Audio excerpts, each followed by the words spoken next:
Hello and welcome to Shinsōban, our little book club on the internet. I'm Jay. And I'm Bea. And today I'm feeling very vindicated about my prophecies of the future, if you will. And she's in your walls, everyone's walls. Yes, I'm in everyone's walls. Yeah. I don't care what house you're in, I'm in your walls right this very moment as you listen to this. Even apartments? Yes, I'm in the plumbing. Inside the plumbing. You know how like Santa's like in the chimney, but I'm in the pipes? So you're like negative Santa? Yeah. Okay. So what, do you steal gifts? Is that your shtick? I just watch. You just watch. I just watch. That's good. That's definitely not creepy. And like until the sunlight hits my face and I'm like but that will make sense of it later in the episode, I promise. I'm not just weird. Hopefully. What are your thoughts of this volume? I think this volume there's a mix of the aspects that we've liked from the previous 7 volumes. There's some action. The action that I think that you prefer. Well, I mean, I like it too, but like, you know, the mystery aspect of it just grows. Some questions get answered. A lot more questions pop up. Some surprising developments that I don't think I would have ever predicted, which is really cool. For a story like this, you reckon like once you've kind of know what's going on, you could come up with theories and you may be right to a certain extent. But there are some like plot points that happen in this volume where I'm like, oh wow, I really wasn't expecting that. Yeah. Yeah. How about you? What do you think?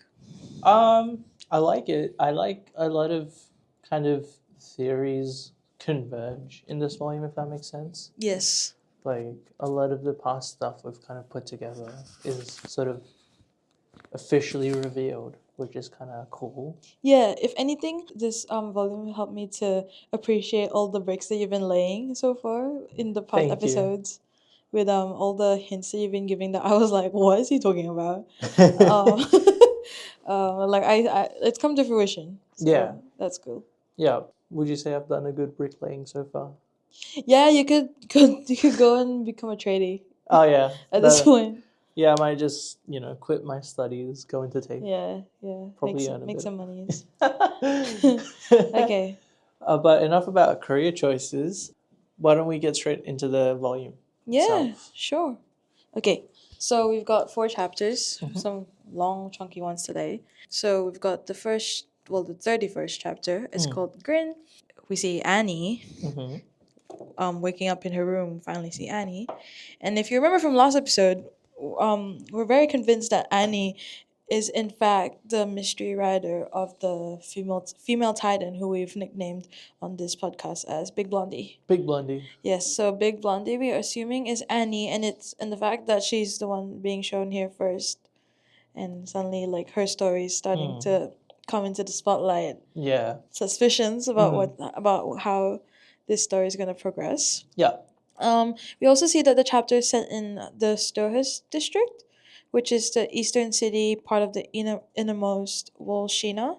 So you know how the Survey Corps campaign was out of the Karanis district, yeah. Karanis district. This is the district that's more when you retreat back from Karanis. It's to be fair, I mean, she is part of the military police, as we can see, because we see her little jacket and it's got the horse/unicorn. Yeah, we see the emblem of it, so we know that this is like the military police brigade barracks. So it makes sense she'd be there. Yeah. And we see we cut to like more people kind of just like randos just talking about the news that Aaron and the Survey Corps are being summoned to the royal capital, where we know that the Survey Corps is required to pass custody of Aaron to them because they didn't really achieve much from their experimental expedition that involved Aaron. And they essentially have to pass through this Stohus district, which is why there's like kind of like a storm brewing there. Right, yeah. There's rumors of what the military police is gonna do. So maybe Aaron's gonna become an experiment. Yeah. Basically he's gonna be used, right? As a bargaining chip for the monarchy as well, possibly. Yeah. And we also encounter again one of the followers of this kind of like church, this organized religion that we were seeing in the society. This follower of the church specifically gets really angry and aggressive when someone suggests that the gates or basically the walls be altered or sealed, since it suggests like altering the kind of supposedly divine and perfect nature of the walls. Yeah. And yeah, that's gonna be super important towards the end of this volume, as we're gonna see. But yeah, it's just like a really ominous beginning. Something I didn't pick up when I originally read it. I'm looking at the manga right now, right? Yeah. And I just realized one of the civilians, if you will, I think they are civilians, comments that there are still people like this follower of the church, which is really interesting because in an earlier volume it was stated by Eren that the church started off 5 years ago when Big Chungus attacked. So I'm surprised to see that people are already saying like already considering the religion sort of dying out. Does that make sense? Yeah, it kind of gives readers like a choice to consider, like whether it's did the church start because of Big Chungus, or has it been there already and its popularity grew because of Big Chungus. Yeah. And also what's causing it to not be as popular anymore? Because wouldn't all the Titan related events kind of have like a big impact on how popular the church is? Like one would imagine people would turn to religion more. Yes, because of the more Titan events. Yeah. Yes, but also considering the context here, where this is Sheena, and it's very clear that out of the three areas, this is the one where like information is the most like filtered. And this is also the location where this church is the most active. That's The true. inner. But like consider this, right? Up until like what, maybe a few weeks or a month or two ago, even is it wall Maria, there's a second wall that was breached. That was open as well, right? Because Big Chungus kicked it in. Yeah. So that's like why I'm kind of confused why people on the inside would be more rejecting this religion, considering that they're probably like one of the few people who have that definite protection. Yes. Well, I guess it's like not rejection because they don't see the value of the walls. It's more of like rejection of the really extremist view that the wall is something holy. Yeah, that. Yeah. Yeah, so like just kind of pushing away the radical. Yeah. People. Yeah. Okay, that's fair. And we cut back to Annie, and she's joining up with other new recruits of the military police. One of the recruits says that Annie has reportedly been slacking off recently, waking up late, kind of just like not being super present. Is this like a preliminary like confirmation of our theory that Annie has been kind of involved with the Survey Corps? I mean, it can certainly be explained away by her acting as Big Blondie, for sure. Yeah, like the fact that she's been away, running off to Yeah. traumatize Armin and shit. Yeah. Like, I just wish, like, if it is Annie, right? It would have been much cooler if we kind of saw her acting as military police earlier. Like, it feels like because we saw all of this, Eren and the rest of the gang kind of being put into the Survey Corps, and then like some of them training, like Eren being taken away and being put in what was it, the castle? yeah. So it'd be. I wish we kind of like got that with Annie as well, but I do understand how it would feel like just filler content. Yes, I agree with that. Like it would definitely be interesting to see Annie's viewpoint before this, but also I think it was done on purpose for two reasons. One, because yeah, it's kind of like filler, right? It doesn't really necessarily add to the story at that point, but also because, and this is something we're gonna discuss a lot later. I honestly don't think there was much training done. Yeah. Well, obviously So- there's not much done. So yeah, like I really do hope we get to see more from the military police, just because I think it's really interesting as a contrast to the Survey Corps, where everyone's more about life or death. Like we saw Yeah. Oluo and Petra and all them having like 49 confirmed kills, team kills, and all that. I guess it'd be kind of nice to see some sort of statistics. Yeah, but I reckon though that your wish will be granted. I was kind of excited when I saw that they are kind of seemingly introducing new characters into the mix here. So for example, like the two people who were talking, one of them was like Marlowe, Yeah. and the other girl whose name is unknown at this moment, I think. Isn't it? I don't think my translation had her name. It's something with K. Sitch or Kitch, something like that. She Okay. has a really weird name. But yeah, we see like all the new recruits, including Annie now, lined up, just waiting for the senior officer who comes by and assigns them with this new task in light of the survey course imminent arrival, right? Yep. So these new recruits will be escorting them, basically acting as security as they travel within the city towards the capital. Yeah. There's so much to talk about in this one scene alone. This one interaction with the senior officer. Like, even as he comes in, he's like, no salutes. Yeah. Which is so like insane to me. Yeah. It's so clear that the military police are so lax in their processes, the operations. They don't even bother to do like the salute. I don't know. I feel like it feels because you know how the military is usually like discipline, order, that kind of like For sure. Yeah, so it's so weird. But I guess you could also see it. This is from personal experience. I've been in scouting before, which takes a lot from military. And in that, your leaders and your kind of like your seniors don't really need to salute back to you. It's so maybe it can be seen as that. Like, it's still informal to not salute, but it's not necessarily quote unquote wrong. Yeah, that's fair. Also, I think there's like a lot of irony in this scene. Yeah. The senior officer takes time to like kind of mention how like the Survey Corps with the failure of their mission and now having to answer to the royal capital. Like, it's quite clear display of how much the Survey Corps has kind of degraded. Like, that's what he's alluding to.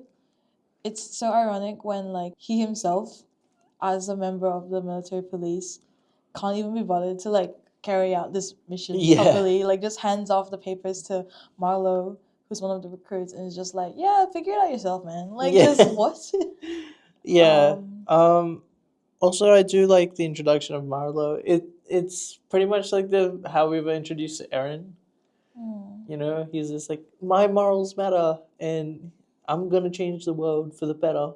I know, but for some reason, I don't know how the author did it. He's more annoying. I don't know how he did that. But I know it's the same messaging that I think Aaron it's used to. Partially because of the age as well and the context. Like, Aaron's first grand speech about the world was when he was like, what, 9? So you can kind of, and it was between friends, right? Like, it was after he and Mikasa saved Armin, I think. So it feels more like friends just talking together. But here it's generally really grating. Yeah. Also, his haircut. I don't like his haircut. It's very bowl cut. Yeah. Kinda. Yeah, he's kind of like a mushroom, isn't he? Like, but yeah, mushroom Marlowe. We also see that when the senior officer leaves to slack off with the other senior officers, they're like clearly drinking and just playing cards and stuff. So it's quite there is like such a big sense of irony there. It kind of reminds me of is it the garrison that guards the wall? Yes. When earlier in an earlier volume, like, Eren sees Hans and like a bunch of other people, and they're just drinking in daylight. Yeah.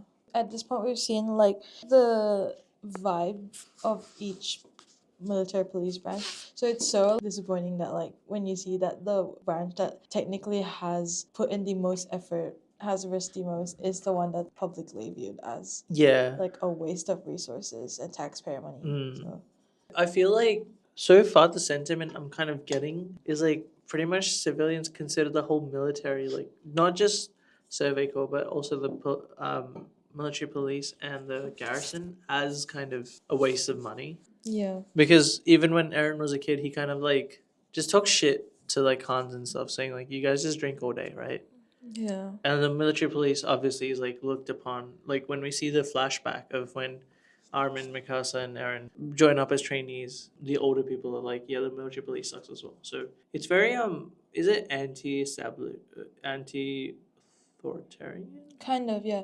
It's like being against figures of authority. Yeah. And thinking them irrelevant. Yeah. But that's such like a privileged viewpoint. Like, it's so privileged to think that, oh, you don't need them, but as soon as like conflict happens and they're not there, then like, at least in terms of the garrison, the view wasn't like, it's not as privileged as it is, like, at least the way Eren expresses it, because he's more concerned that the Titans can attack.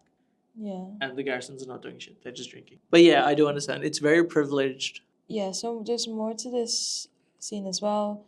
Annie's face when the Survey Corps suddenly gets mentioned is so strange. Like, clearly they are pushing Annie's story to the front for a reason at a very convenient time where, like, post Survey Corps expedition Yep. and post failure of capturing the female Titan, it's very intentional. Yep. Like, in fact, it's almost borderline, like, They're saying it without saying yeah, it. spoon feeding it. Yeah. Yeah.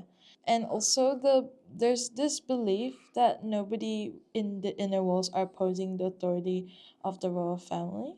I felt like that was strange. What's that? No, not really strange. Like, this kind of is one of the reasons why I thought people in the inner walls are so isolated, not just geographically or physically, but also like they are the ones under the highest level of control by like military police, the royal family. I find it hard to believe that it seems pretty ignorant as well that organized groups or organized crime is only happening where you're not situated. Yeah. So yeah, I don't know. It's just there's just so much to unpack there about what the views are or what the general vibe is from the civilians in the innermost walls. I guess we also kind of earlier saw the conflict. I'm not sure if that's what you were referring to, but when we saw earlier when the traders kind of like had the information network to inform them about Aaron becoming a Titan, and was it the military police or someone from the royal family basically came out and said like, "Hey, it's all a hoax," or like, "We're involved in this, like we have a handle on it," kind of. So there was this kind of moment of mistrust. I don't know if you remember that.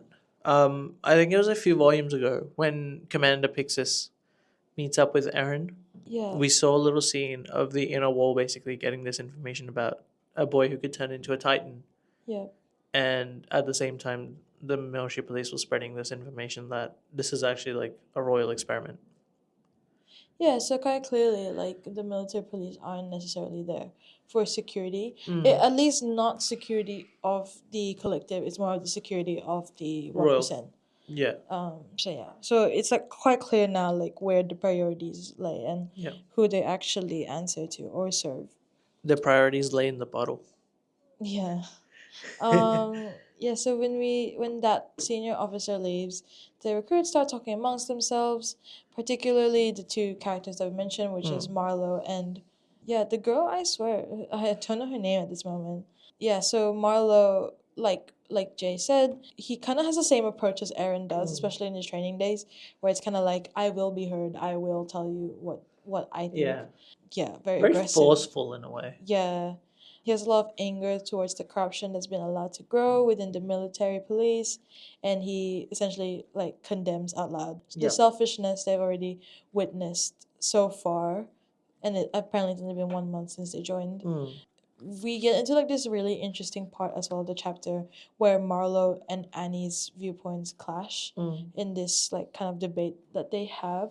As we mentioned, Marlo is more of the self-righteous character. He believes that he's not like other girls in the sense that when he identifies the selfish behavior of others, he sees a need for correction, and he plans to correct people by gaining enough power that he can't be ignored. Yeah. To the point that he's at the very top of the food chain and people have to follow his every whim. Kind of like play the system and then control the system. Exactly. So I think that while he has good intention, he wants to believe he has good intentions, and from his portrayal, I think he does have good intentions.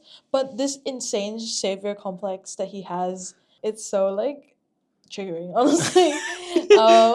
Yeah. And as he speaks, he literally singles himself out as literally different from. He literally says he's different from the rest. He's like, I'm not like you. Yeah, he's capable of resisting the temptation of any wrongdoing. He's literally, in my translation at least, he's like quote unquote only acting worthless, so that to fit into the military police. That's essentially what he says. So it's very much like he already sees himself as completely separate. Like, I will not give into that temptation because I am better, and I am like the model human being. Yeah, I also really like obviously the big theme around Marlowe and this whole debate, if you will, is human condition and morality, and I find it so interesting. Not only because it's a completely different context it's being discussed in. Because in the past we've had, of course, like Eren's humanity being questioned by Pixis, by Levi, by the what was his name? Zachary? The judge guy.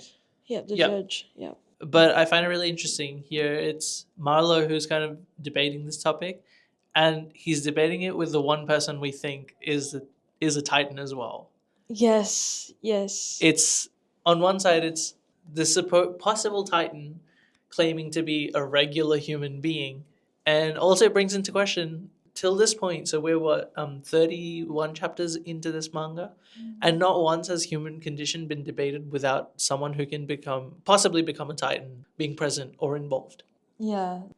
It's a really weird connection to me because if you think about it, every single time people debate about what it's to be a regular human being or just being a human, there's always it's either so far it's always been yes, I Eren know what you involved, mean. but now it's Annie who could also be a Titan. Who at this point we kind of already have to confirm that Yeah. she is a Titan. Yeah, I know what you mean. It's like whenever the author decides to raise a topic of humans, because humans, even whether they become Titans or not, which in Eren's case, like everyone knew that he could become a Titan. Yeah. Or in like other people's case where people can just be evil. Yeah. It's like the author introducing to us time and time again that there's very little separating those two characters, like humans and monsters or Titans. I think Marlowe himself kind of says, I've got this quote that he says, he's like, a man without reason is no different from an animal who defecates wherever it pleases. I'm just going to return them to being normal humans. Firstly, very concerning. Like, it's giving, like, dictatorship. Like, Yeah. you know I get what you. It's extremist, but in the grand scheme of things, you can argue it's in a good way, but it's still really extreme. It's still portrayed as admirable. Yeah. But that's because he uses pretty words. Yeah. I think he'd be a great politician if this city or country was like a democracy.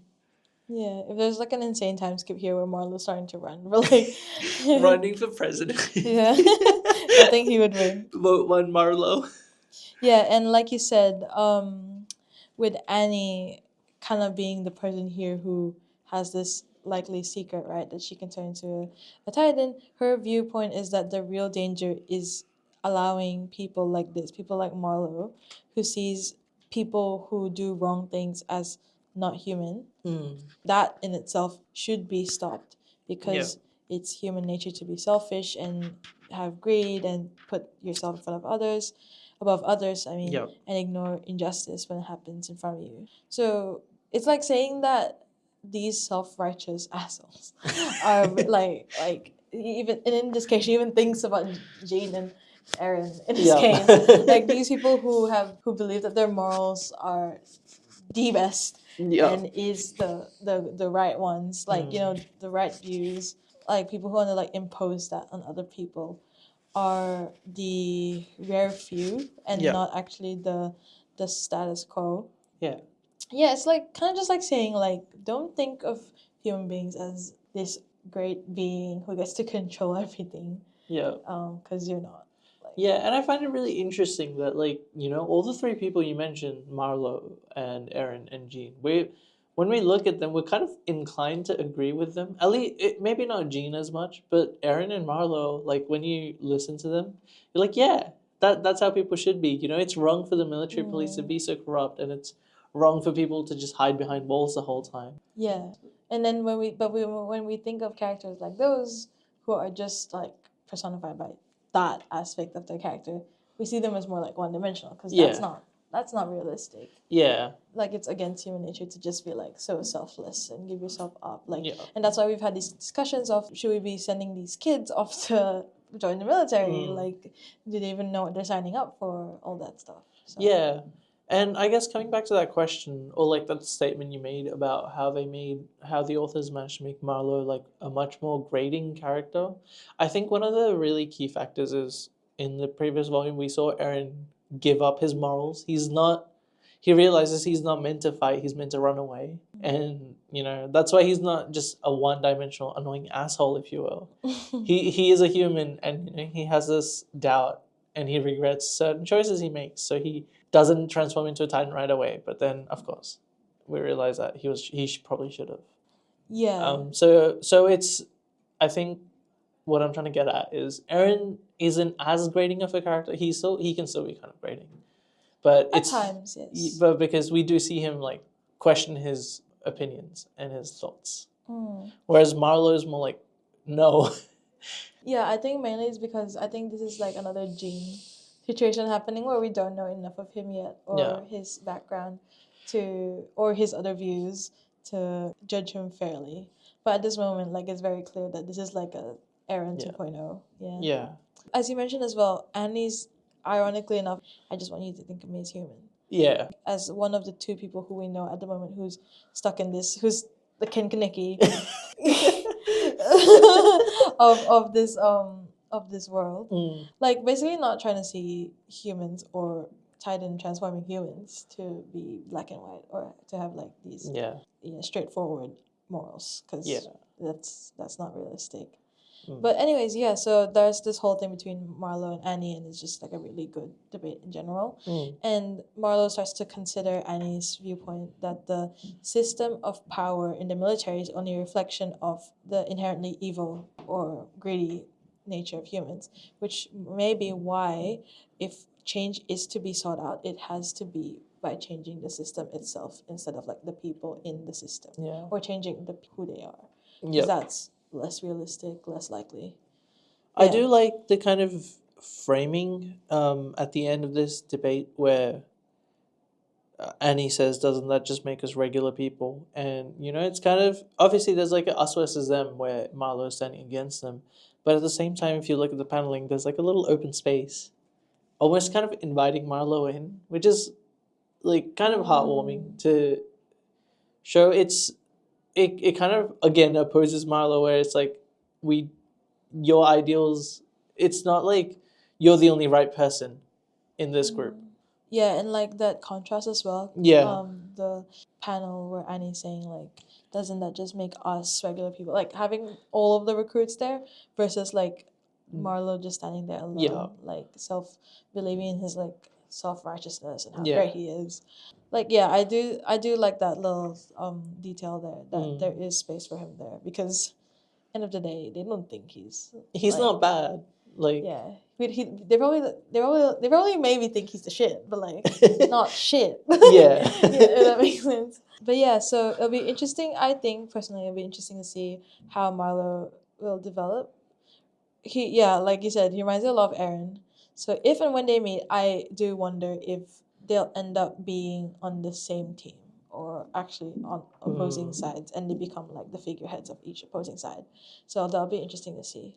So Marlo basically rounds up the other rookies, and because he wants to lead everyone, he's like working on the escort plans, and we see suddenly freaking Armin just appears out of nowhere dressed in disguise, and he calls out to Annie, asking for her help with getting Eren to escape before the Survey Corps leaves this city and actually goes to the military police to hand him over. Annie's initially saying no, but Armin pleads with her, saying Eren's death is not gonna do anyone any good. Yeah. I don't know if this is strange to you, but like Annie asks Armin if he views her as a good person. Just as a spoiler, we don't find out the whole backstory of Annie in this volume. Yeah. So there's still so much up in the air about like her background, who she's interacted with, but why she did or why she is how she is. Yeah. So yeah, I feel like she's got this so much conflict about the good and bad of people. I'm interested to see why or how. But yeah, so she asked Armin, and I feel like Armin has a good viewpoint of it. It's like he replies that the concept of good or bad being highly subjective, and it's really dependent on who is willing to basically stick their neck out for you.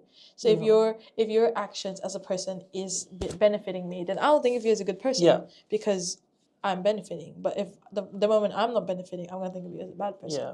Like it's so like the switch up is so quick. It just depends on if you see value or risk in like what the person's doing. Yeah. I think even we as readers kind of behave like that. Like Gene is such a perfect example. Oh my god. When we first see him, we think, oh, he's a little bitch. He's just simping for Mikasa, and like, you know, isn't he still simping for Mikasa? Yeah, but he's not like he's not a bitch anymore. Basically. True. He's like matured somehow in that 1 month.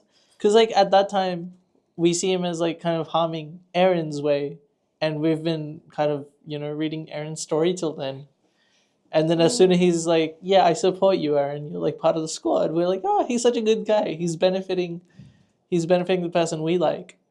Yeah. So yeah, and especially like in that previous volume where it's kind of like, look, everyone, let's see how much trust we can put in Aaron. yeah, Basically saying, hey, Aaron, how beneficial is your existence to us? exactly. Only then will we back you up. Yeah. So pretty interesting. I know. It's so like in depth. You could literally spend like a whole day and a half kind of looking at the Character relationships. Yeah, all the character relationships. For sure. So it's quite interesting. Yeah. After some thinking, Annie finally agrees to the plan, and we see Annie's leading our trio throughout the city.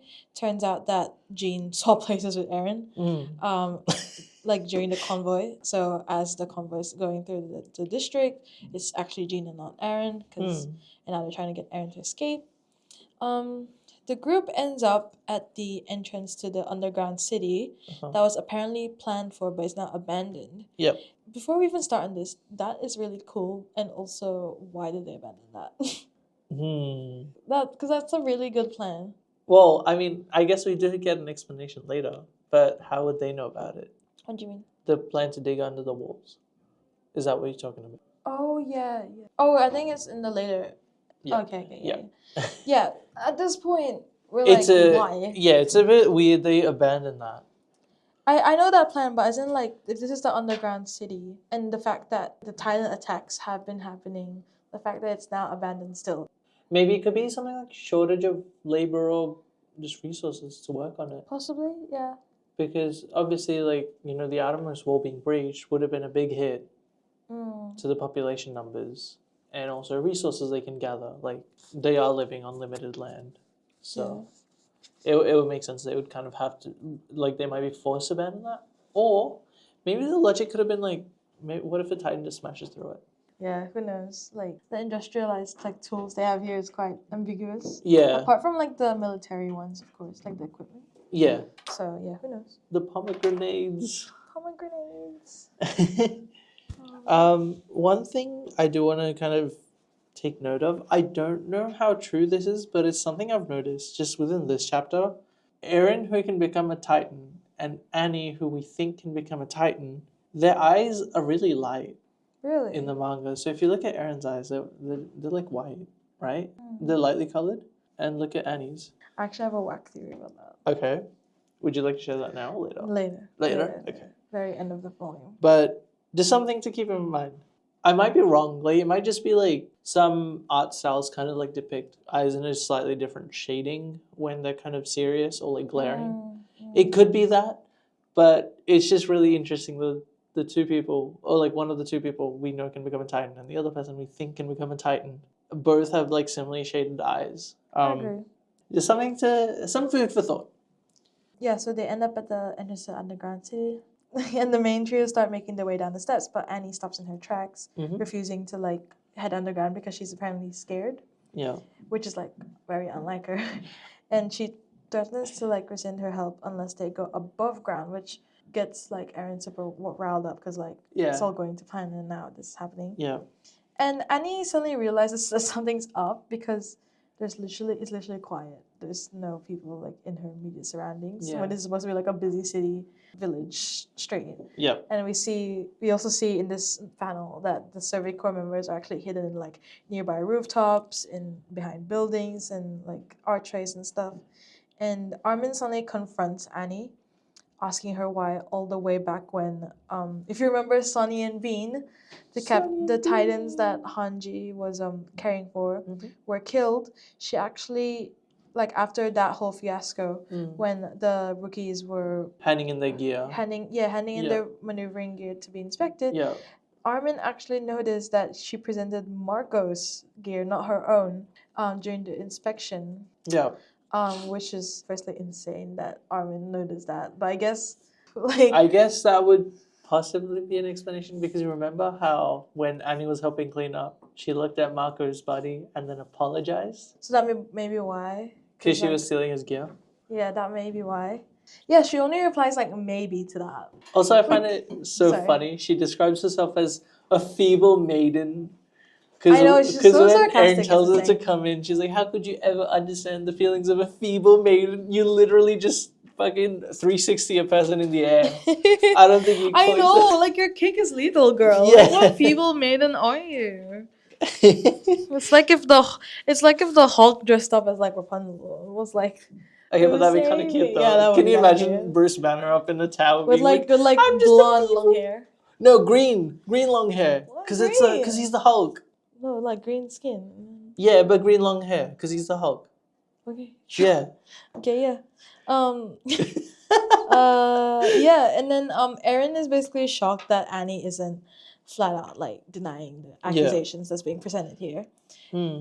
Basically imploring her to prove them wrong, help them escape. You know, like you can still help us kind of vibe. Yeah. But Annie doesn't change her mind. And basically Mikasa's like over it, right? She uncovers her blade and calls Annie for what she is, which is the female titan. And Annie only smiles, and that's how the chapter ends. Basically, And that's the grin. Basically just confirming once and for all that she is this female titan. Yeah. This is Big Blondie. Yeah. It's a wild revelation. There's so much tension in this chapter when you read it. As like the podcast hosts, I reckon that we give pretty good summaries of what's going on, but it's so nice to like consume the original material. It's really good. So hopefully people who are listening to this have already read the chapter because it's insane. The pacing is really good. Yeah, Like, the slight kind of pain in her grin as well. yeah, like there's just so much nuance to it. Yeah, they're so like lifelike. Yeah. Again, I would like to point out her eyes and then Erin's eyes compared to Mikasa and Armin. Yeah, they're so light, aren't they? Yeah, which is maybe a way to identify future Titans. Or maybe they just have similar eye color. Because if I remember correctly, Armin doesn't have blue eyes. Armin has like lighter eyes than Mikasa for sure. Yeah, I know that. Okay, no, Armin has like blue-gray eyes. Yeah, so it's still pretty light eyes. Okay, chapter 32 is called Mercy. Yep. And yeah, basically just continuing off. Armin shoots the gun he was holding towards the ceiling, which is a signal for the survey corps. That's actually called a flare gun. Sorry, it's a flare gun. It's a...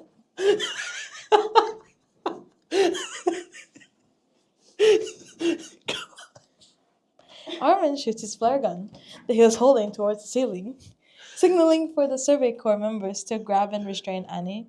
And they were almost there. They had one job. But before she can be fully captured, she reveals this tiny blade hidden in the ring that's on her index finger, which she cuts her finger with, and that's basically enough stimuli to cause this enormous explosion that erupts, and there's basically blood everywhere from the remains of like all the humans that were surrounding Annie. And a gigantic arm reaches out for the trio as they escape through the underground tunnels. And I guess one could ask, Annie, are you okay? Huh? The fucking Michael Jackson song. Come on. No. You don't know Annie, are you okay? Oh, sorry, it was by Anthill Farms. No. I'll play it for you later. Okay, thank you. And before they can strategize this new plan to capture Annie again, Annie in her Titan form stomps her foot through the underground tunnels to create like this opportunity for her to grab Eren. Basically, she's just out to capture Eren and escape. With nowhere else to go, but still in danger of getting crushed under the rubble, Eren grabs Mikasa and Armin closer to him. And basically tries to create the half-formed skeleton of a Titan to protect them, the three of them inside, but he again fails to transform, and the other two, Armin and Mikasa, suspect this because Eren is not only unwilling to transform, he also does not believe that Annie is the female Titan. I mean, she was kind of like his mentor, right? He got best in hand-to-hand arts. Out of all the trainees, he was the best at hand-to-hand. But if Annie had actually given a shit, she would have definitely been way better than him. And also, I think that Eren is the most idealistic person. He wants, seeing the good in everyone. Yeah, he wants to believe that everyone is good in nature, which is very opposite, now that I think about it, to Marlo, who thinks that everyone's evil. Yeah. Well, at least But I guess everyone who he's interacting with. But couldn't you also say that while he thinks everyone is evil, he also realizes that everyone has the potential to be good? So he's idealistic in a different way. Yeah, it's like they have the same strong values, but it's more of like he sees the world as it is, and he wants it to be his ideal world. Whereas Eren just hopes the world is ideal. Kind of. It's more of like Marlo believes he needs to control people to make them do good. And then Eren is more like, you have this choice to be good, and you will always have this choice, and it's never like a closed off thing. Because it reminds Eren that definitely Annie was one who killed like literally all your friends. Yeah. I like how she also kind of looks like a yandere on the side, just like, do you have any special feelings for her, you little shit? Oh my god. And that like I haven't heard the term yandere in so long. It's like the lost. Like I remember the first time I ever heard it was when this was ages ago when PewDiePie used to play Yandere Simulator. It was like ages ago. This was like early 2010s. You know that game is still being worked on. What the fuck? I'm not kidding. Yandere Dev is still working. Why? Because his code is so shit. He needs to keep working. Oh my gosh. He's also a criminal. Just so you know.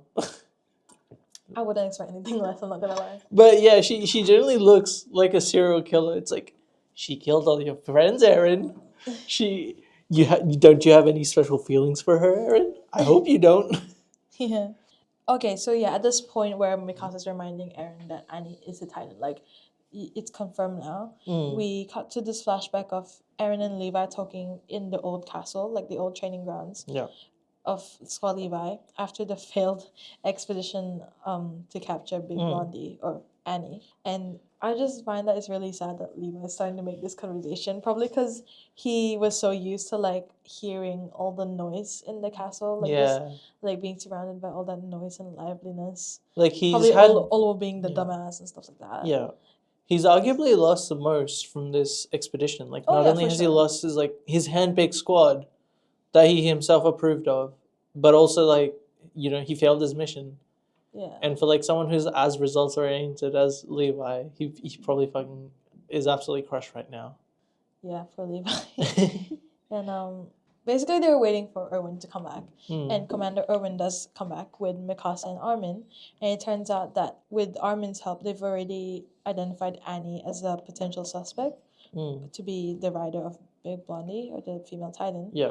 And they therefore have this plan already in motion to capture Annie during their journey to the royal capital. Yeah. So honestly, there's a general view of the military as like sleazebags who don't do anything. Pretty valid. Which for like maybe 2/3 of the military, but at least for the Survey Corps, despite them time and time again coming back with nothing to show for their efforts, this like branch of the military as a whole works so well with one another. They got strategies to hold on to Eren, capture Annie, and both of these plans will help them identify who's exactly trying to undermine the walls. Yeah. Here.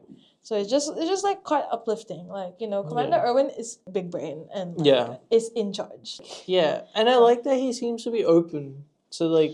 Are there people who like are fans of Erwin? Like... Oh yeah, for sure. There's I mean like in a JJK Nanami kind of way. Yeah. Really? Okay, good. I'm like... Good. I'm pretty almost like 90% sure there is a Irvin like sexy hot man Irvin fandom. Okay, good. That's what I thought. Just because I was like, this guy. He has the same role, right? Like where he's like really irritating at the start, or like just isn't like as positively viewed when he's first introduced, but then he's like, he's like natty afterwards. Yeah. Yeah, like this really shows. So we can tell that Bear has a type. What? No. And okay, I just hold on. She's a bit lost in the sauce. No, this is the part where I don't have like my full notes anymore. Okay. Give me a second. So Irvin, huh? Yeah. Then we cut back to like the present time where Annie's fully attacking them. Yep. And I think that's just interesting that Eren initially refuses to look at what's staring in front of him, as you mentioned. Yeah. We see the little flashback he has to when he was fighting. Because in the last volume, as he was fighting, we do see like a little, would you call it a cutscene? A small panel of him being within the Titan. Yeah, that's only ever shown when he's kind of waking up from controlling the Titan and becoming like controlling his own body. And like him being inside the Titan but not controlling it is kind of like when he has big realizations. Like earlier when he was plugging up Trust District, and stabs his hand and he kind of like slowly wakes up from the pain and he realizes that he's not plugging up the wall, instead he's going crazy. And this time again he's waking up, and we learned that it was because he recognized Annie's fighting style. Which I suggested first, by the way. I'm better than Eren. Oh my gosh. No, I'm kidding. But you haven't read this story before. Yeah, but pretty interesting. Yeah. That he still like tries to look away from it. He's not ready to accept it, which does bring into question, because at the start we learned that Annie learned her martial arts from her father. Do you reckon her father was training her to become Big Blondie later on? More on that later. Okay. More on that. So is that part of your theory? Yes. That you wanted to... Okay. At this point, do we know if Annie's older than Eren? No, I'm pretty sure they're similar ages. They're all the same age? They're all child soldiers. Yeah, like we see Eren being very conflicted, even though Armin and Mikasa are pretty much like eyes on the prize, we're gonna plan our escape routes. Yeah. And he's very astonished by this. I've also got this written down, kind of like the small short interaction and conversation they have here. He's like asking them, how are you two able to fight? And they're like, what else can we do? Like, the world is a cruel place. Yeah. I've been very intrigued by this concept since I've read that whole theory, or that whole kind of like symbolism where Harry Potter, when, again, this is not a spoiler because Harry Potter's been around for ages, when Hedwig dies, it's like apparently like, wait, Hedwig dies. when Hedwig dies, it's kind of like Harry's loss of innocence as he grows up. I feel like this is the same. I'm not sure if this is the defining event. It's definitely one of them. Yeah, like where Eren's kind of like losing his childlike innocence. It's only now that he's grappling with this idea that people can act out of malice and they don't care about doing good. Or maybe they do have intentions, but their intentions aren't for the benefit of everyone. And would you say he's slowly kind of becoming closer to what Levi is seen as like this uncaring, like unceasing force, if you will? And I feel like this is something that will come up when Hanji comes back into this volume as well. It's kind of just like when you see so much wrongdoing, or like see so much evil, or like bad things. Yeah. As you grow and like being exposed to that all you can believe is that people are bad, or like you get desensitized to it. Yeah, exactly. Yeah. So I feel like that's kind of like the process that people like Hanji and Levi have been subjected to. And if Eren continues on this path, then obviously he might grow up to be the same way. It would be really interesting to see what kind of, because obviously we already heard Hanji's event, right? Like we heard what was Hanji's like turning point, where she was filled with hate, she saw all her people die, and then she kind of like, at least towards Titans, her turning point was when she kicked a Titan's head out of anger. And like obviously she was born, like she started in the training in the troops with like a lot of anger. So I'm curious to see if we ever get to see Levi's like turning point, like what made him into the current him, if you will. Like, I know there's spin-offs of AOT, but if it's not in this original story, I would have loved to see the Scott Levi side story. Yeah, like, that'd be amazing. Yeah, like I know there is a prequel of sorts, like a one-shot prequel or like a ratio. which we'll probably cover. Yeah, be done. I think I read it like 4 years ago now. Oh. I generally don't even remember what happens. I might have to reread that. But yeah, it's only when Eren accepts this truth that the world is a cruel place. Like, like it's not what he thought as a child. It's only then that he succeeds in transforming into his Titan self. It's like you have to lose your trust in humanity almost. It's such like a visceral process that you have to go through, tap into those Titan powers. I bring this up a lot, but I reckon it's like very fitting that the author, what's his fucking name? Is it Hajime Isayama? Isayama, my dude. He I intentionally. think you gotta say Isayama these days.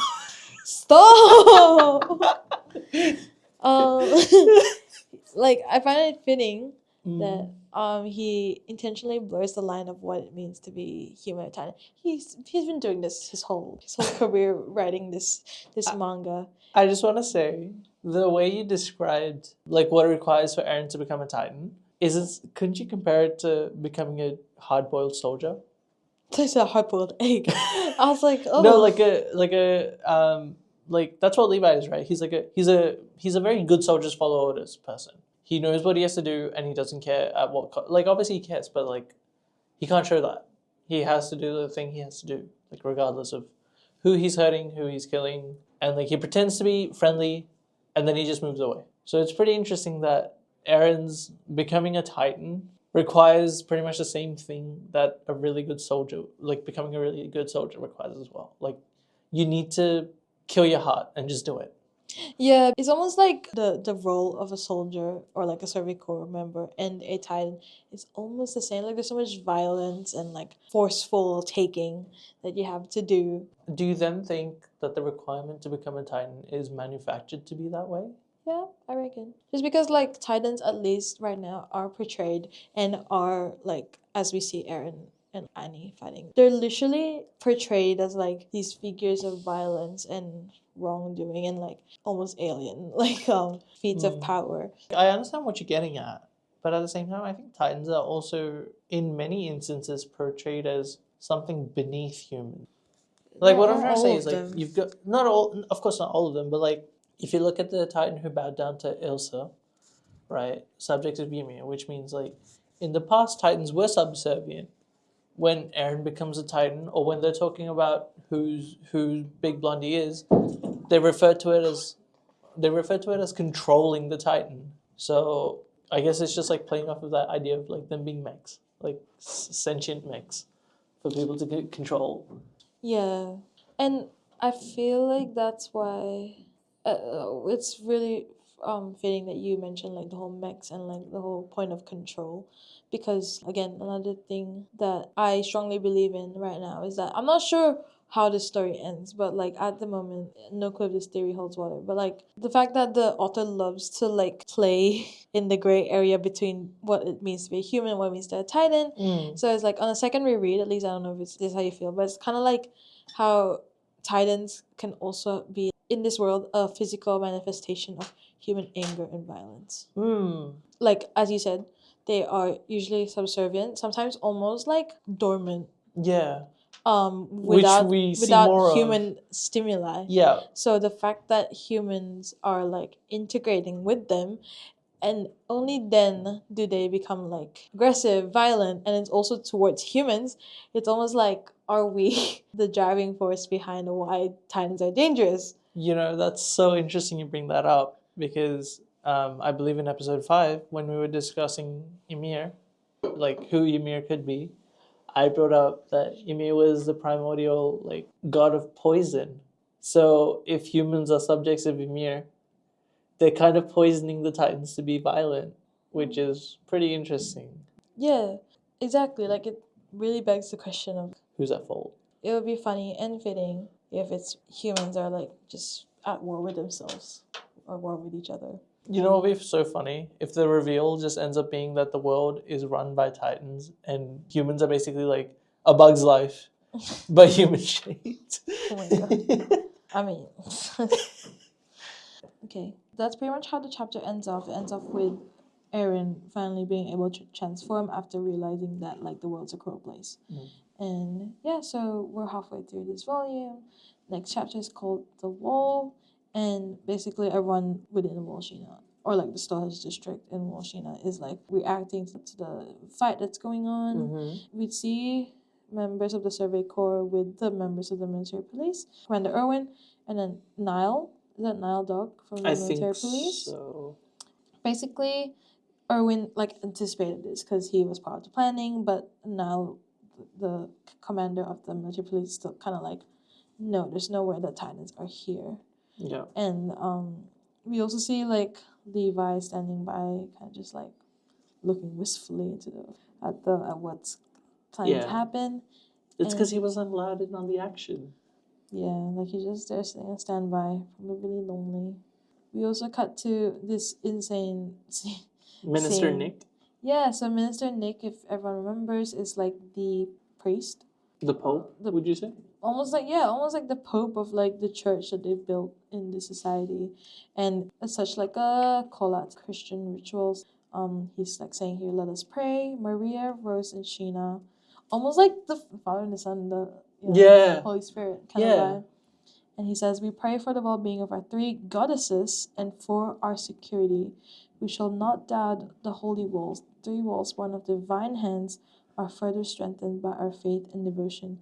So the fact that you mentioned Ymir, like this god, and the fact that this is like a church who's supposed to serve a god, no clue how long this church or religion has been happening. Yeah. And we know that their role gets bigger towards the end of the chapter. We at the end of the volume we will revisit like this whole like church, the role of this church in the society.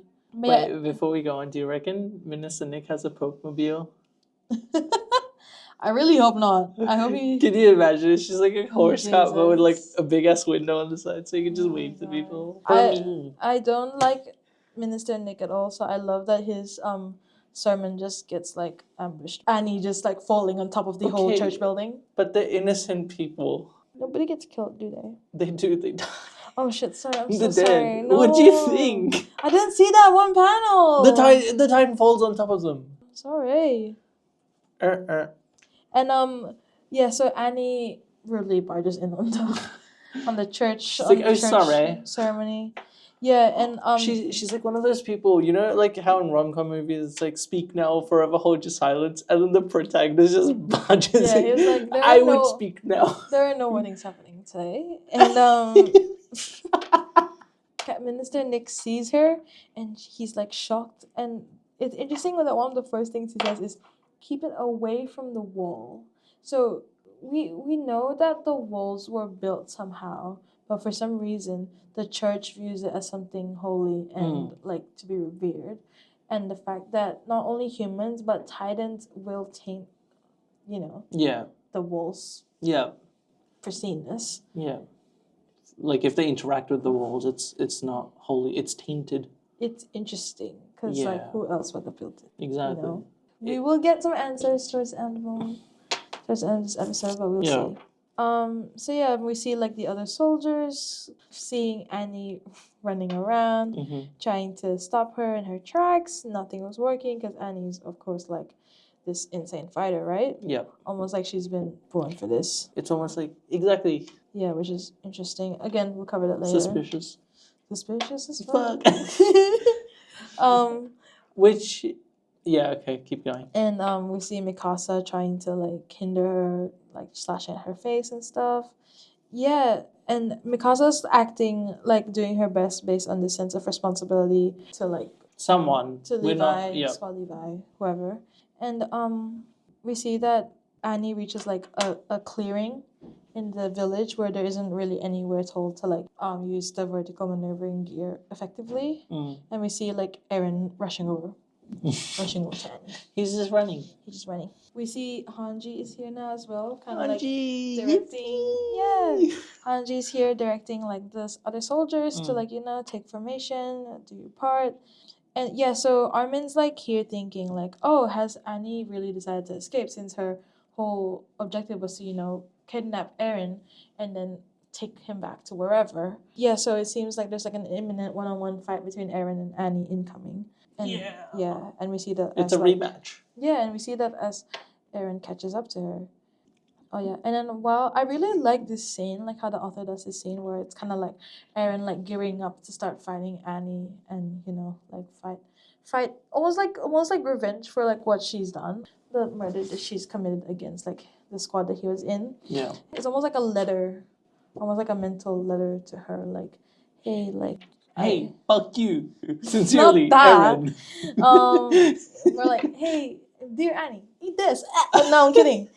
It's more like, Annie, like, I know that when I first met you, I kind of knew that you were hiding something, and I didn't want to believe that it was something bad. Maybe you're just closed off. It's kind of like, again, like that kind of like loss. Wait, does he actually say he kind of knew she was hiding something? It's like him acknowledging that she functioned best and acted like herself when she was like fighting and stuff.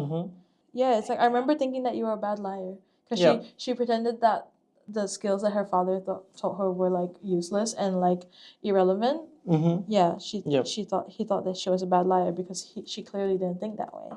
I really like the part where he's here asking like, "What are you fighting for?"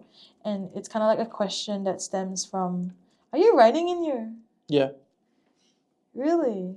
Okay. Okay, for context, Jay is writing in his notes that I can't see, like the document. The early hints at plot points. Yeah. There is something in there. Oh, really? Okay. And yeah, so Aaron kind of asks Annie, like, what are you, like, not straight out, because, like, again, like, Aaron in his Titan form can't really speak. Yeah. Doesn't he just like babble like a baby? He kind of like screams. He kind of like, oh. Kind of just asking her like, what are you fighting for? And I feel like it's a question that stems directly from Aaron's curiosity, but also like he generally cannot fathom why when you are bestowed with such powers you wouldn't do it to like benefit everyone else, because it's Oh my almost god, like he's like Uncle Ben from Spider-Man. With great great power power. comes great responsibility. Aaron is just Spider-Man. Yeah. um I mean, he did lose his family, so at this point, I reckon like Aaron sees this less as a curse and more like an opportunity to like progress the knowledge of that's like interesting. society. Why would you think he sees that as a curse? No, he doesn't see it as a curse. Yeah, I'm asking why would you think that's a possibility? I'd like to know your thoughts. Well, it's less that I don't. He probably does have some remorse, like why did this happen to him? But also he's like making the most out of it. Interesting. Maybe. Because I always saw him as like almost excited for the fact that he can fight his enemies on equal footing. Yeah, so he doesn't see it as a curse. Yeah, so like I'm just curious, Yeah. what made you think of the possibility that he could see it as a curse? Was there anything, or is it just like No, and like I feel like if anyone, if like you were a human and you didn't realize and you realized there was something that made you stand out, the usual would be like, oh, this is like fair enough? not good. Like yeah. Okay. I just thought you had a little something in there. No, I didn't. I was scared. Mm. Yeah, like I guess like yeah, he cannot fathom why another human with Titan powers wouldn't choose to help humanity progress, because if they do find a way to like push the Titans back, help humanity develop, it like ultimately benefits you. But yeah, and I guess it's like this is like a callback to when Annie in a previous volume or in a previous chapter kind of says that I'm not a soldier. Let me see if I wrote it down. I'm pretty sure I would have. Like, I don't know if that is just alluding to the fact that she does not want to adhere to this system where she has to inflict violence in something that she doesn't believe in, maybe. She obviously can fight and uses her skills to fight, but like almost like Aaron is like she has to do it for a cause that she believes in. What if? Because here's the thing, right? Like her goal very clearly is to take Aaron, and when she takes Aaron and starts running, it's not towards the walls, so it's not towards the royal family. Yeah, like I'm just curious. No, because what I'm trying to say is, what if she's like some sort of a spy for another country, maybe, to steal like Aaron? No, like we will get to that as well. We can leave it. I did like the action of like all the action we get to see. I know. It's so well done. There's so much like fluidity to it. Quite easy to see what's happening. It's really cool. I wish Raina was here so that he could comment about the Titan with all that ass. Oh my god. Oh my god. Raina. This would have been a perfect time for Pixis to look at her and be like, I want to die to that Titan. No. We see that Annie like starts fighting Aaron, and when she realizes she can't really overpower him, she retreats towards the wall, like wall Sheena. And we see like a new power of sorts. I don't think it's a new power. It's her using her old power in a different way. Yeah, like it's in like application of like we see her abilities, which is like her fingertips become sharp, like have those like really sharp edges. Yeah, almost like claws, and she starts like scaling the wall by like digging her claws into the wall and then climbing up that way. there's like this imminent danger that she's like gonna like climb off and run away. And then Mikasa like rushes forward into action, and we see that she is able to like catch up to just from like her athletic ability, I guess, is able to catch up to Annie, slices off her fingers both hands, which causes her to fall, and she does that insane like that one insane panel where she's like fall and she does. She's like, ugh. That's what I said. She's literally a yandere. She's pissed that Eren had special feelings for her. Yeah. That's why she does it. Otherwise, she wouldn't have said fall. Okay, this is like the juicy part. Yes. Because as Annie is falling, we see a flashback, and we see Annie at her family house, outside her family house, and we see like the figure of the silhouette of her dad, basically on his knees, kind of like, hands on his daughter's shoulder, saying that what he did was wrong, and that Annie doesn't have to forgive him, but he is imploring her to come back to him safe and alive. I'm not sure if this is like your translation as well, but it's like, yeah, I don't care if you, I'll just say it out loud. Like, I don't care if you make the entire world your enemy. Even if every other creature alive comes to hate you, your father will always be on your side. So please promise me that you'll come back. So there's so much to unpack there. That is why I said, what if she's like a spy? Yeah, so clearly Annie is not working alone. There is a team here, and the fact that she wants to capture Eren, like, it doesn't make sense for her to be working for the royal family or the military police if like all that had to happen was for Eren to fuck up, and then he will be transferred over anyway. Which also makes me question, speaking of fathers, what if Grisha's from the same place? Oh. Because we heard someone, who was it? Basically, someone in a previous volume said he appeared out of nowhere. Yeah, so this is like another father figure. What is with this story and absent father figures? Or like dubious father figures. Basically, it's the same parallel with we assume that Eren's dad was the one that bestowed him with the powers, or did something that caused Eren to have Titan powers. Yeah, exactly.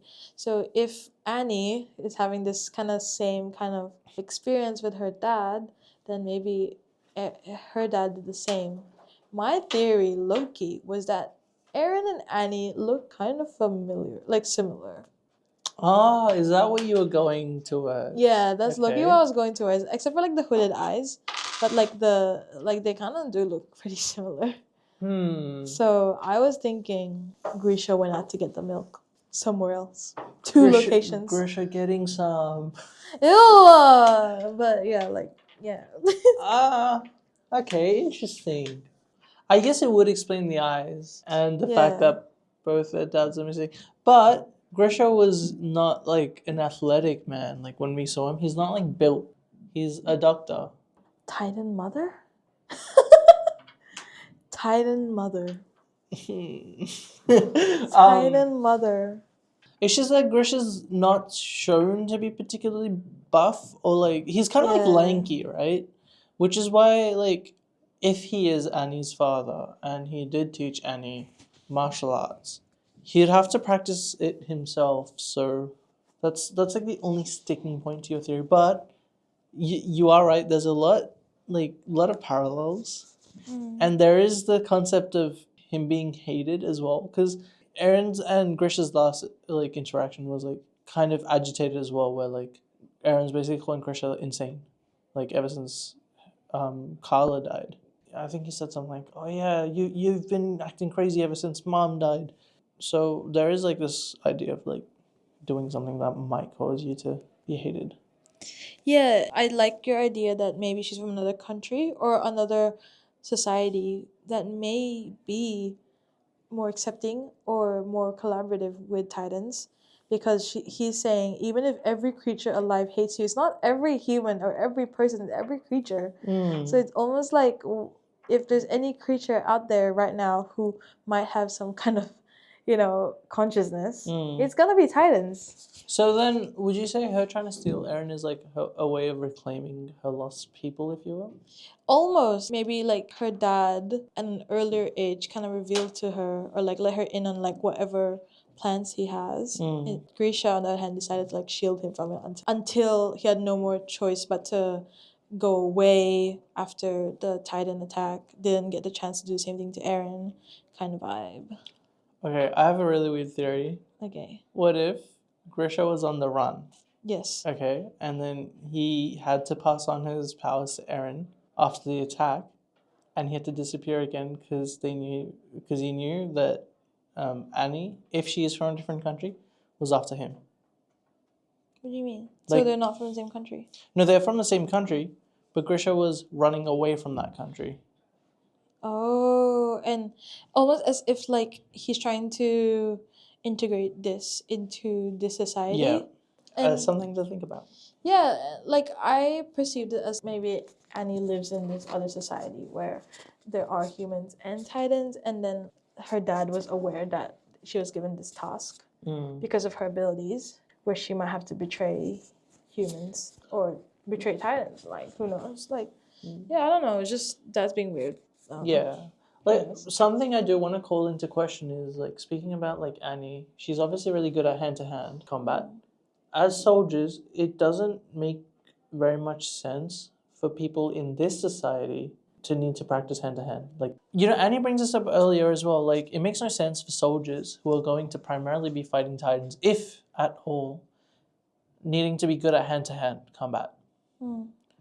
So we've kind of like had this constant theory of like, what if the royal family's in on like people being able to turn into Titans, and that could explain why all soldiers are kind of like told to become like be good to learn the vertical gear maneuvering. No, to learn hand-to-hand combat, because then they can transform into Titans or like be selected at some point in time to become Titans, and then they'd be good combat like specialists.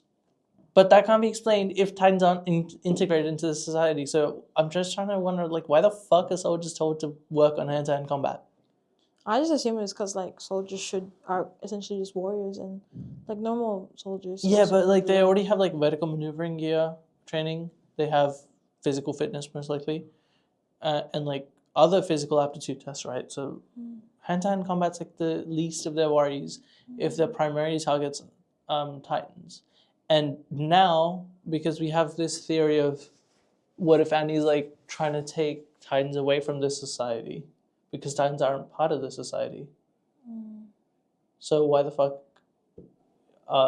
is like the royal family trying to get hand-to-hand combat as a? So it's almost like wanting to integrate Titans, but maybe there are forces at play that don't want that to happen. Yeah. Interesting. Well, yeah, we'll never know. Or we'll know. We might know. We'll find out later on, maybe, hopefully. But that's just a theory. A game theory. A Shinsōban theory. A Shinsōban theory. Okay. Yeah, so her dad kind of like pleads with her in this flashback to like, no matter what happens, to like come back to him. Like, don't die, don't, And we see that she like thinks about all this while in her Titan form, Eren's got her pinned, and the Survey Corps are like attacking the base of her neck to like get her out of there, and we see that she's like about to get extracted from there, but at the thought of like her dad asking her to come back, she opens her eyes. There's like this big not even explosion, like there's just like with like a lot of heat and light.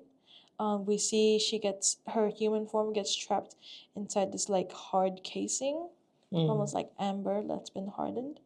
And when I first read it, I thought it was more like crystal, but you're right, amber would probably be a better fit. Yeah.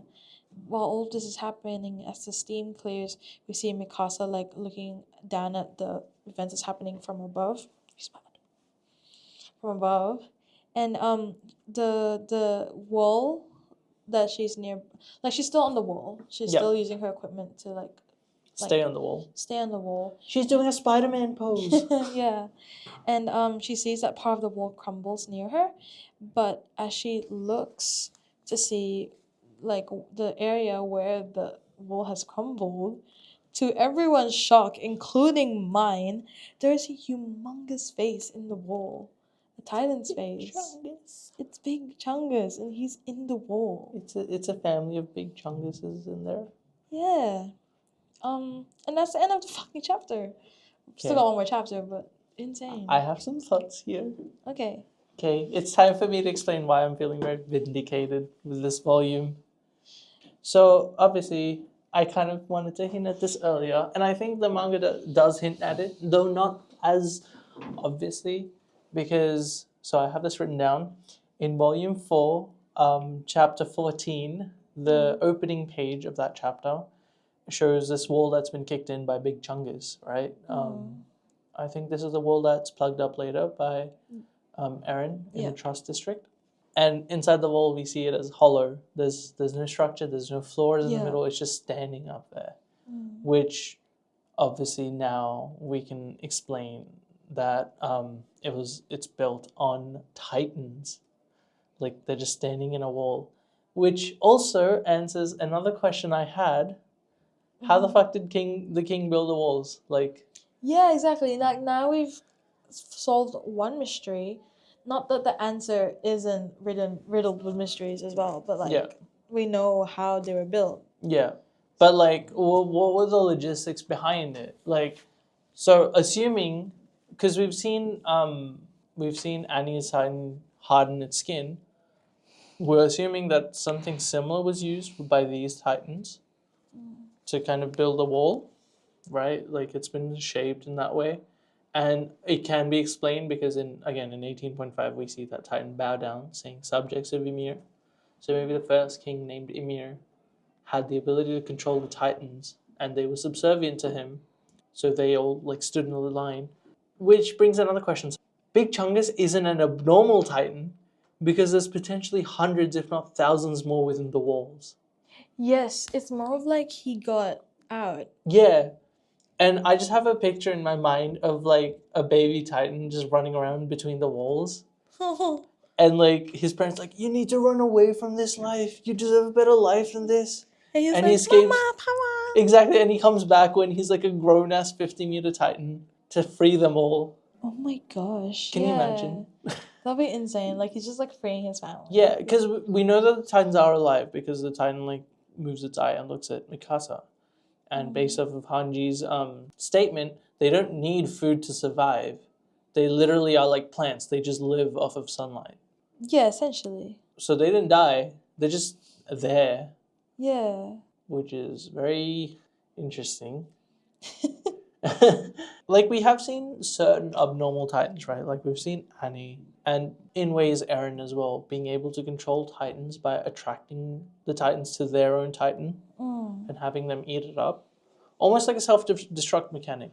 So I'm assuming the king probably had a similar sort of ability where he could... Possibly, yeah. He could just like, instead of destructing, it's more like just being able to control like where a Titan goes.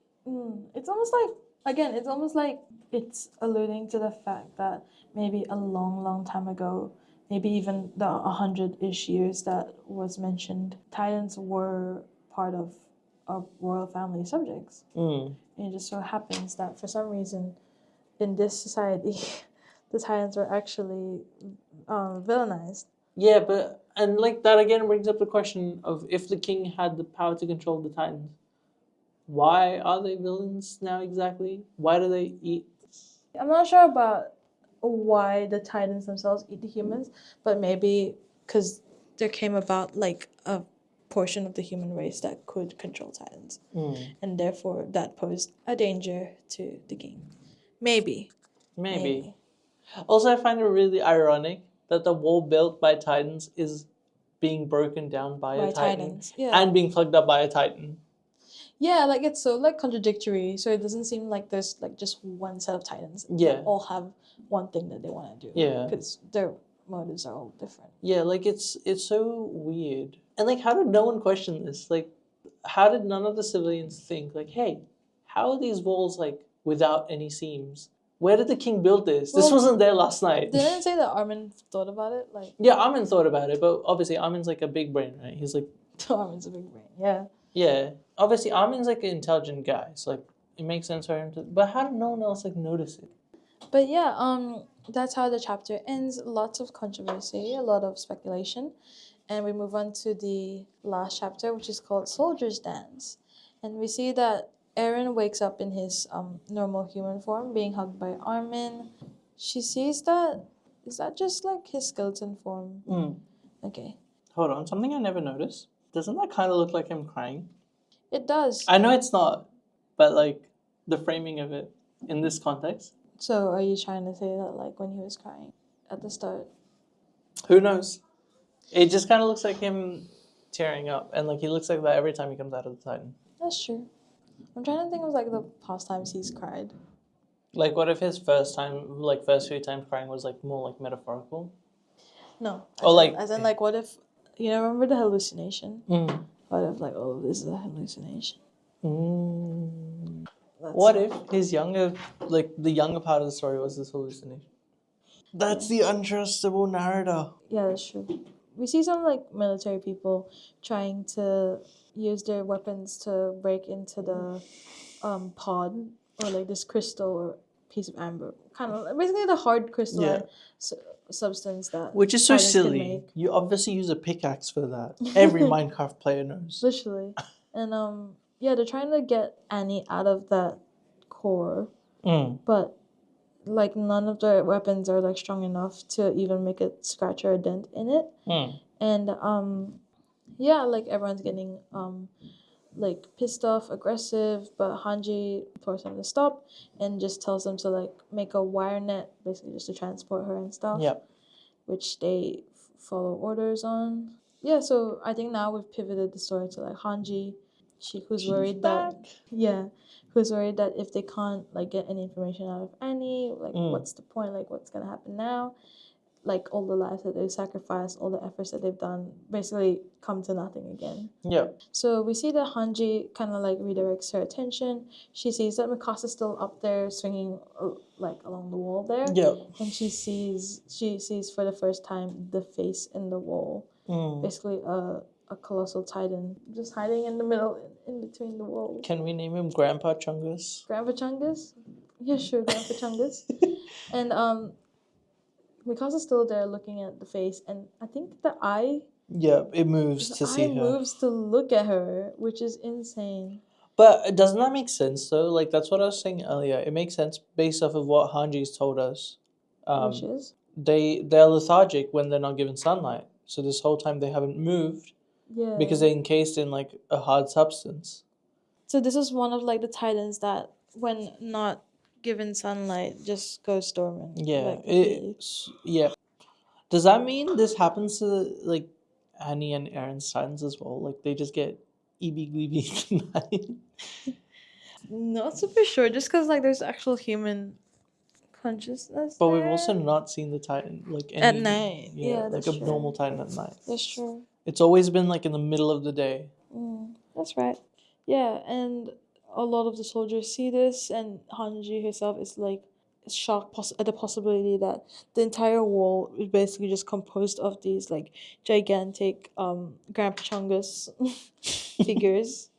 And we see that Minister Nick, like, arrives, like, holds on to Hanji and tells her to, like, not let the sunlight hit the face of this titan, which she already knew because she knows that if sunlight was to shine on the titan's face, it will activate its motion, it will become active. The fact that Minister Nick knows this, like, why didn't, if he was worried about the people, why couldn't he share this earlier? Yeah, exactly, which is, so we can obviously see how, like, Nick, or, like, whatever association he's part of, there are other forces at play here, which is quite insane. Oh, we also see that the rookies from the military police, so led by Marlo, have also arrived. They missed the whole part where Annie got captured, so they don't actually know what's happened to Annie yet. And with Hanji's expertise, they've gotten, like, some covering for the face. Yeah, like a little top going on. Yeah, to cover the face of the titan in the wall. Yeah, saying that they'll start repairs, like, when the sun's down, so of course, like, when there's no more light. I guess that works in two ways, like, not to let people see as well as not to get the titan moving again. Yeah, exactly. And, like, Minister Nick is very conscious about this as well, like, very worried that whether the citizens have seen it. Yeah, and now at this point, Hanji tells Nick to, like, start talking, like, tell, like, what does he know? Because clearly he knows more than he's letting on.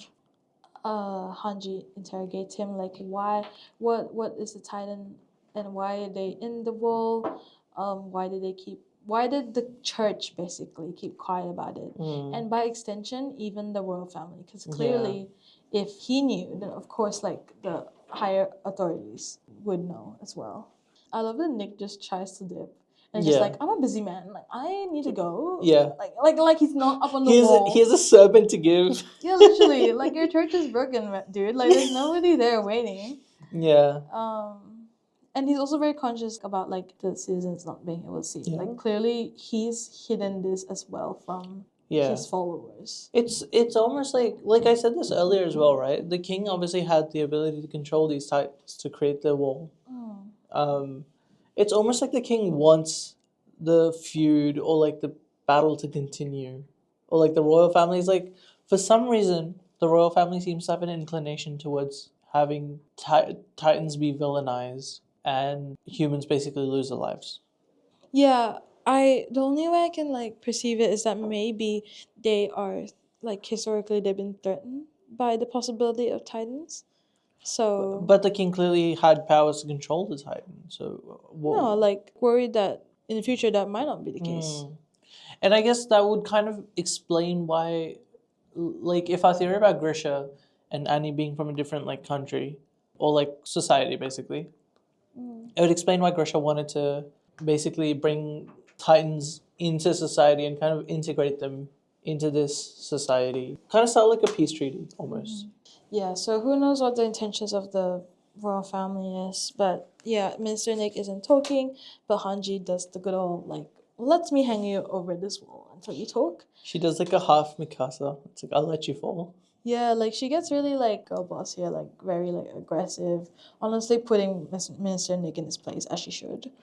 Yeah, like she points out the fact that it was the monarchy that gave the church basically any decisions involving the walls, the three walls, which is quite strange considering they're not technically an organization of power. Yeah. Essentially, it's more of like for the people, right? Like religion. Yeah. Not necessarily like civic authority. Yeah, they're not like a sort of like normal body of government you'd see. And we can also see how the injustice, like the minister having like the privilege to not share this information because he's not being directly affected. Yeah. Detrimentally impacted by the fact that people are dying because they're venturing outside the walls. Yeah, like Hanj could have straight up been eaten while trying to find out some of the information he had. Yeah, exactly. Like, it's almost like the royal family and people associated with the royal family are working towards the detriment of humanity while keeping themselves safe. Yeah, exactly. So it's selfish again, but so consistent with human nature. Yeah. Who cares about other people? As long as it's not you. Yeah. Yeah, and I think Hanji, she reiterates that by like saying, the truth is that you are keeping quiet. You people could afford to stay quiet. Like, you have the capacity to do that because your lives are not in immediate danger right now. Selfish, clearly. And it's kind of just another iteration of the injustice that Marlo already has been observing with the military police, but scaled so much larger because the people of power residing in Sheena can afford their silence, can afford to sacrifice all the lives that apparently the Survey Corps like risked for no reason. Well, now there is, again, legit no reason because all like the findings that they work so hard to has actually already been public knowledge for some people. Yeah. So, yeah, I'm surprised Hanji didn't like yeet. I was prepared to just see him, like, I was half prepared to like pull him up and then throw him the other side. Right? Like, I was so ready for her to like just like commit a crime right there. Like, I would support her. Yes, literally. But she doesn't end up pushing him off the wall, fortunately. She takes the moral high ground. Literally, which as we expect of Hanji. And yeah, she mentions this feeling that she forgot, like this anger or this like hunger that we see in so many like recruits, especially like the few that we've kind of singled out that very passionate, like Aaron, Jean, Marlo. The drive. Yeah, the drive to change. To correct or like improve the injustice of that they observe in the societal systems that they're confined to. It reminds me of that like quote by Armin where he goes like, I've seen people who can abandon even their humanity to see the world change, to be the way they wanted to. Like, Marlo kind of fits into that, right? Like, he's completely willing to abandon his humanity play the system to get up top and then bring about the change he wants. Yeah, but as in like more of like the anger. Yeah. Like the anger that the people who are in power kind of just abuse the power that they have, and the other humans kind of don't really have much agency. They're still like succumbing to that system, and they're risking their lives, and they're not even fully sure why they are when the knowledge that they were kind of like searching for has already been there for really long. Or like at least for a significant amount of time. Yeah. So as we reach the kind of like towards the end of the chapter, well, there's still quite a lot. We see that Jane, Mikasa, Armin, Eren are in a room. Eren's still sleeping, and they're kind of discussing that since like all of this has happened, Eren probably isn't like being summoned to the royal capital anymore. So it's good that they succeed. Yeah, and they're kind of just discussing all their findings so far. The fact that there are like big chunguses, Grandpa Chunguses, in the Grandpa Big Chunguses. Just Grandpa Chungus. Grandpa Chunguses within like surrounding all three walls, and have just been standing there for like 100 years plus. Yeah. Yeah, and Armin, we see that Armin actually did. It'd be so funny if they had a little back door on the side just to go take a break. It's like, I'm gonna go it's my lunch break. Oh my I'll gosh, see you guys in a bit. And then they go attack humans. Oh my gosh, maybe. Do you reckon that's why they want to break the walls? Oh, okay. That'd be interesting. To release the Titans. Yeah, and we see that Armin was kind of like confused how the walls were being built. No seams, no nothing. The two guys leave, Jean and Armin leave, which leaves Mikasa there to like care for Eren, and we see that the next day, there was a kind of like conference held at the military police branch of the Stohus district, still within Sheena, which basically kind of like put Commander Erwin on the spotlight because now it's come to light that he was planning this all along, like the capture of Annie. Yep. And the fact that it's kind of like risked the lives of so many, like of course there were like many casualties and stuff.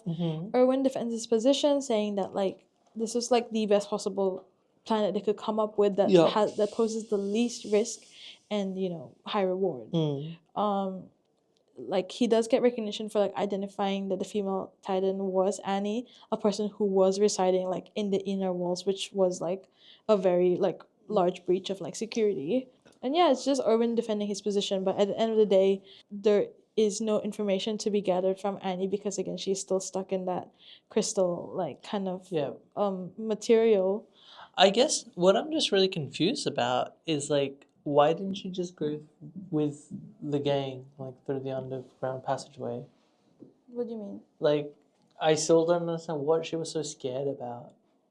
I perceived it as less of that she was scared to go underground and more of like she cannot allow Eren to actually escape to somewhere that she can't find him. But I mean, yeah, okay, that makes more sense, I guess. Yeah. Because at least if he was handed over to the military police, if Eren dies, I guess maybe that just solves the problem. Yeah. Also, I find it so interesting that her position now, like being within that crystalline structure, is literally that of a feeble maiden. Yeah, it's kind of ironic, isn't it? Like now she's the one who's like trapped here. It's very like Sleeping Beauty-esque. Yeah. Yeah. And Commander Erwin kind of like strengthens his resolve, saying that they have to hunt down every person who could become a Titan or who is like at risk of like kind of like causing destruction to the society, and people who may be hiding right now, even in the inner walls. Yeah. And as this conference is happening, there's this soldier who comes barging into the room, calling for Commander Erwin, saying it's terrible, and it's like Wolf Rose has ... And the next panel says like this story began 12 hours earlier. Oh. With some of the Survey Corps members, lookout. I think is this at the old castle? No, maybe. No, maybe it's basically just like it's one of the older castles like around the area. Yeah, we basically just cut to like where all the other Survey Corps members are. They're kind of like on the lookout right now. We see that in one of the buildings, the new recruits, like the Survey Corps members, so like people like your good old Sasha, Connie, even Reiner. Jean is Jean there? Is what's his name? Bertolt. Yeah, it's like those people. They're kind of just in plain clothes, and they're kind of just like waiting around, kind of not sure what's going on right now. It's kind of giving Titan bait. Yeah, pretty much, right? Like basically, kind of just discussing talking, yapping. Should I go home? Can I go home? Blah, blah. They're not really sure what the point is, like why they're there, but it's pretty suspicious. It's only the recruits who are in plain clothes, and then all the other Survey Corps members are kind of on standby. Yeah, a lot of confusion. Basically, no information given out. Yeah. Good old Sasha, she gets really tired, puts her head on the table to rest, but her eyes widen as she hears the sound of like the ground rumbling, which kind of signifies like a Titan approaching, which she relays to like people like Reiner and Connie and like the people nearby. They are in Volshina because Reiner's like, how are you saying that? Because that would mean that they've broken through the second wall rose, and as it happens, one of the people in the watchtower, like looking at the Survey Corps members, they're ordering someone to get on a horse to deliver a report because as at that point in time, I think it was like a test to show that like the other recruits can't turn into Titans because at that point they haven't, or they didn't disappear or nothing like that. But there is a horde of Titans approaching from the south, which means that the second wall rose, has actually been breached. Yeah. And that is how volume 8 finishes off. Fucking cliffhanger. An insane cliffhanger where the second wall is breached. I actually looked past volume 8 just to see what happened. It's kind of insane. Really? Like, once again, I will be reading. Yeah. As soon as this recording ends. Because that was an insane volume. Yeah. And to think that this volume marks the end of the anime's first season. Yeah. There's so much that's happened. Like, that's a lot. And to think that, for example, if you're like a pure anime watcher, to have that be the ending for a while, or at least if you're following this manga when it was releasing weekly, to have to wait a week for God. to Can wait you for all imagine? that. Yeah, it's actually insane. I do have a... Oh. Do you have any thoughts about that? I had a theory about the Titans in the Wall things. I think I forgot to mention. We were discussing about how like the king probably had control or dominion over the Titans. Somehow coerced them or like made them, have the walls built around them. But yeah, my theory was that for some reason in the past, in the 100 years ago or so, where Titans and humans did maybe coexist, maybe there was like a request or a deal to isolate humans away from the Titans for some reason. I'm not super sure why. Why would the Titans be used for the walls then? Like, any thoughts about that? Like maybe in exchange for like their quote unquote safety, or like them having like normal lives. If that makes sense. Kind of like. Like, are you trying to get at like it's like a country kind of like splitting itself in two because people don't really mesh together? This is kind of insane to me, right? But like one of my whack theories is that maybe the royal family just bought time for society and saying like, oh yeah, build these walls, and if you Titans can break them, you guys can eat the people. Like, does that make sense? Okay. Like, we will offer you these people, and if you can get through. If you can get through, if you guys can get through, and then like once they reach since it's bought them maybe like 100 years or so, right? At that point, maybe they were the royal family at least was expecting that they would be able to find an escape. Like maybe that's why the underground city or some sort like that. But that's just like insane plot, like that I'm thinking of. Yeah. Very interesting. What are your thoughts on this volume? Really chunky, but yeah, very well done. I like Mushroom Head Marlowe. He's just funny. Marlowe's very interesting. I'm excited to see what else he has to offer, apart from being like really. It'd be a massive shame if he just never shows up again. Nah, surely not. Usually all the characters that they show up until they die. So. Yeah. Do you have MVP, LVP, honorable mentions? My MVP, one of them is definitely Hanji, just because I really hate Minister Nick, and I love that she put him in his place. LVP, I would say... I don't know about LVP. No LVP this time? I don't think so. Okay. No. How about you? My MVP is Armin. Like, just the whole, like, him recognizing Annie and then Yeah, working around it. Yeah. Kind of insane, especially for a guy who likes to say he's a coward.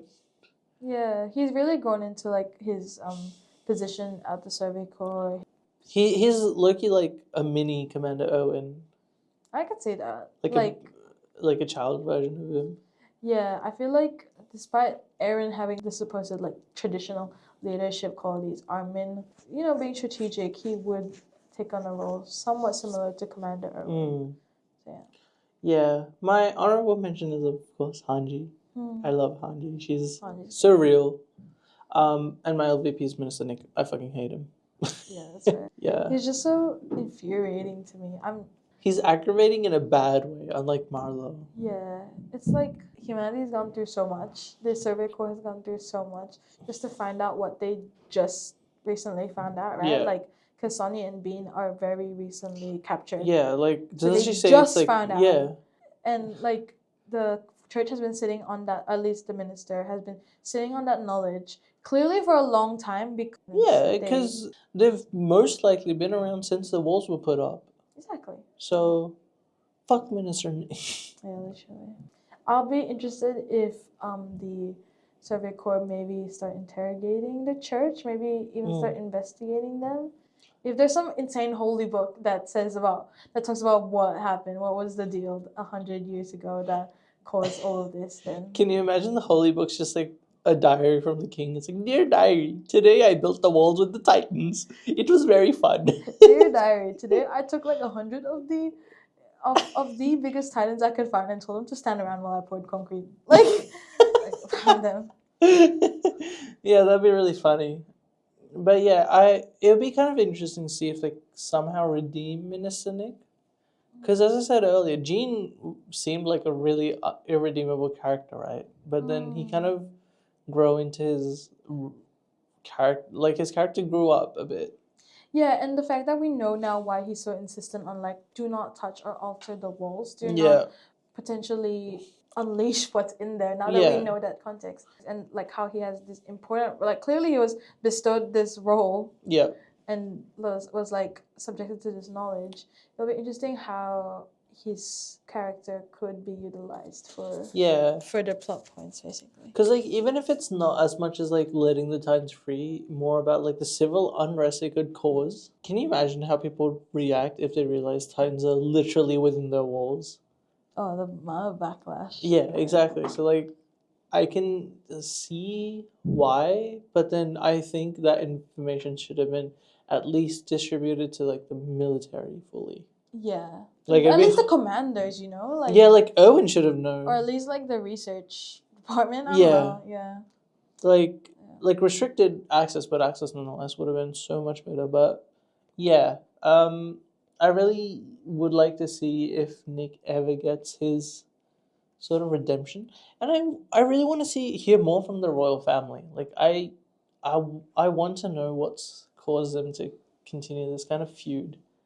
Like if you think about it, they're pretty much propagating it, right? Like they're not telling anyone about the walls. They're happy to send Survey Corps constantly, even though it's like considered to be a massive drain on their financial situation. Yeah. So yeah. But yeah, so that was volume 8. Very, very excited to start reading and working on volume 9. Which is chapters 35 to 38. There's something really creepy in there, and I'm very excited to discuss it. Ooh. That'll be all for this week, and again, I will be testing everyone. Personally, I work on my early hints at plot points documents regularly. But yeah, that's all we have for this week. This has been Shinsōban, or I guess Shinsōban. Merry Christmas, guys. Merry Christmas, and we hope you get what you wanted for Christmas, if you celebrate it. And if you don't celebrate it, have a cookie. Yeah, have some cookie. Yeah, and some milk. Yeah, happy holidays. Happy holidays. Bye. Bye-bye.